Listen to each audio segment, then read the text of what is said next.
Alam mo bang nalagay na siya sa New York City billboard? Wow! Can you please tell us about that? Nalagay na ang kanyang, ang kanyang mukha sa New York City Yes, billboard. bago lang po iyan, no? Yes. At ang sige. naglagay po sa akin dyan, and of course, Alegre de Pilipinas. So, that time, 2 times po ako nalagay.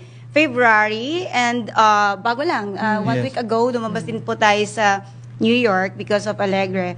And that time, I was shocked kasi po, magkatabi po kami ni The Blackpink, yung si Liza. Yes. Oh, wow. Kung Sikat na sikat mapapansin yun. niyo po, mas malaki yung billboard ko kaysa sa kanya. So, I was like, oh my God. Pilipina yan. Yes, daig ng Pilipina lang Pinay. Pinoy.